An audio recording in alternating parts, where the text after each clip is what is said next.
Welcome back to Let's Play Breath of Fire 3. We have just met Teepo in the last episode, and he seemed to have sent us to a new, weird place.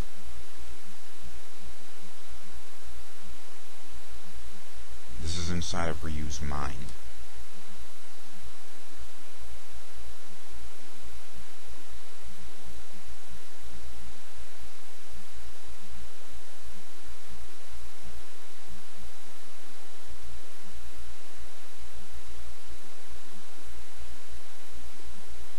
How?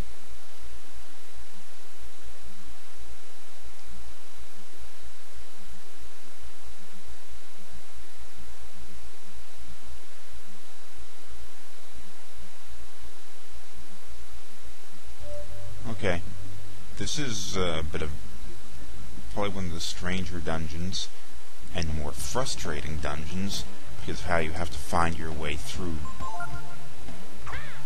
It doesn't...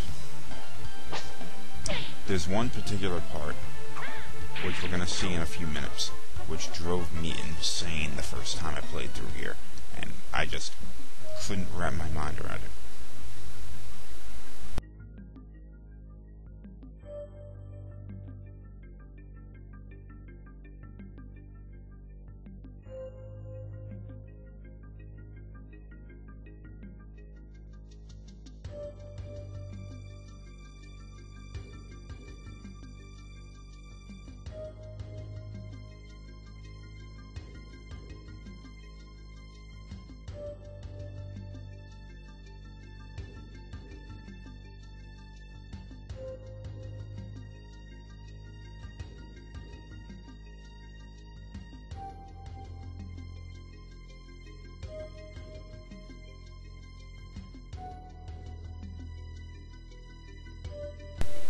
These little tidbits about information.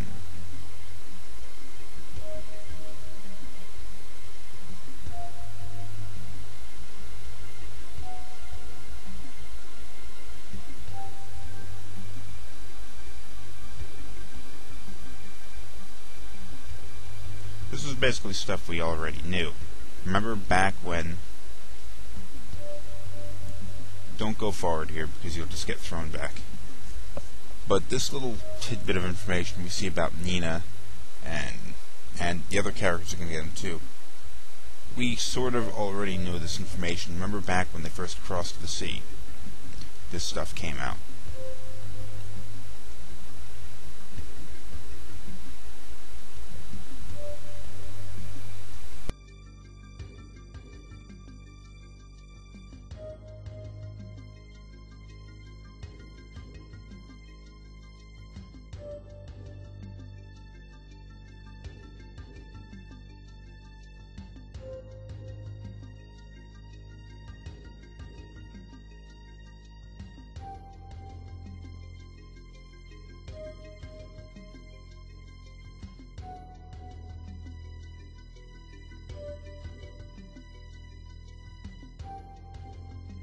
Again, that's not too far off of what Ree was thinking back when they first crossed the ocean, or they got to the other side and they were camping.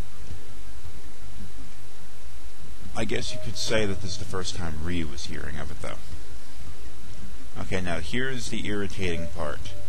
This statue here. This statue is involved in the most irritating puzzle in the entire game. With the exception of crossing the desert, I should say. Oh, we can't go this way. Why can't we go this way? There's a hole in the ground. Well, we're going to have to find a way around that. One good thing, you should fall down here at least once, though, because you get this treasure chest. The Shaman's Ring reduces your AP usage by, I believe, 25%, which can be a lifesaver for a character like Ryu or Nina, which is dependent on AP. I am way too powerful for these enemies. I spent too much time wandering through the desert.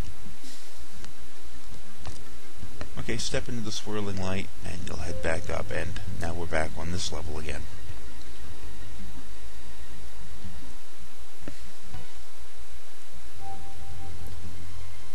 Okay. This way opens up too. Can we go this way? Oh, no we can't. Damn it. Okay, just head back over into the swirly light. Okay, we're gonna have to go and show you how to get past that now. Now this is what drove me insane. I could not figure out how to do this. Bow down and pray before me. I will show you the path when your heart and mind are as one. I could not figure that out. What you actually have to do is stop here and stand and do nothing. And just wait. I never did that. Well, I did. It took me a long time to do that. And now we're open. Now we can get through here.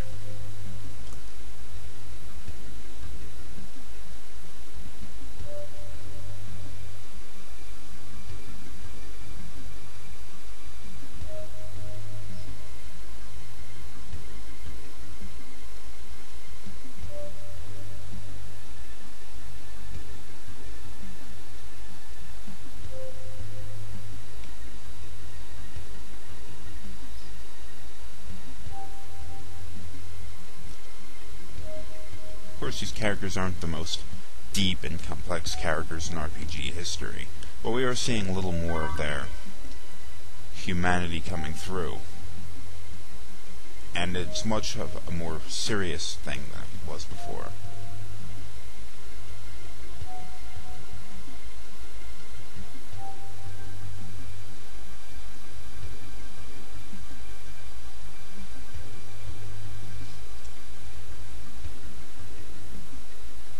At this point in the game, there are no stupid jokes or goofy things that the characters do.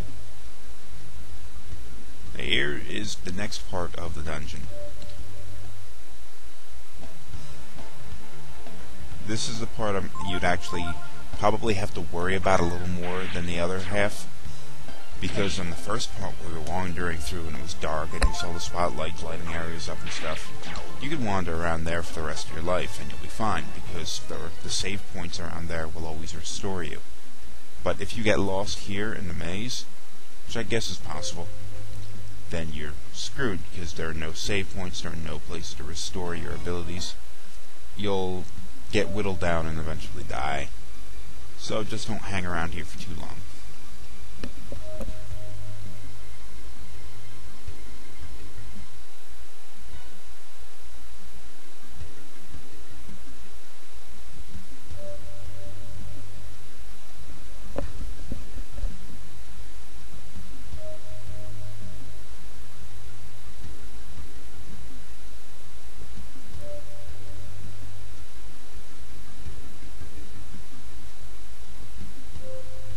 Maybe not commit genocide?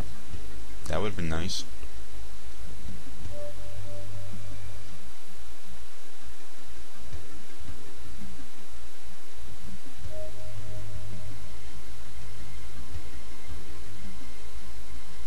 Whoa, he's talking.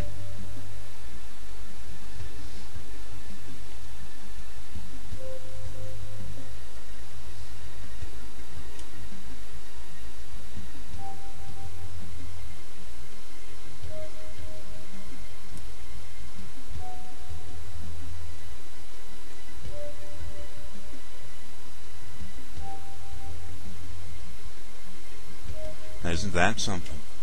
Pico can talk, and not only is he talking, he's saying the same kind of things that the Brood said.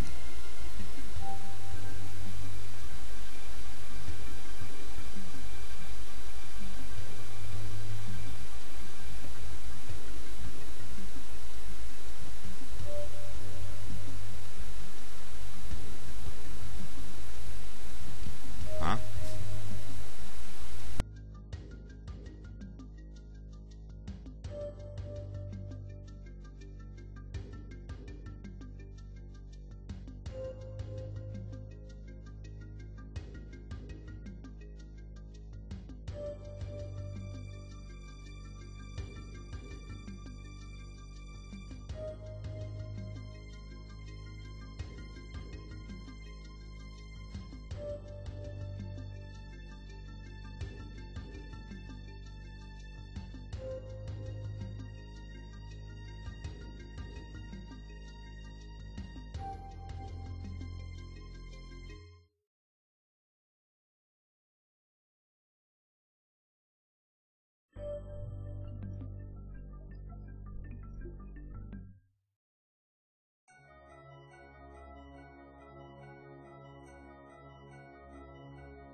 isn't that something? Now, we have a boss battle, but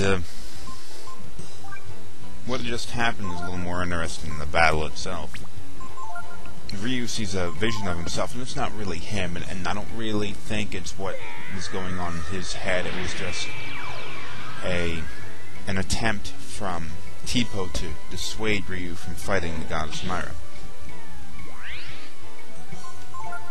And another big thing, Teepo can talk. Teepo, basically the same thing that the Brood were saying.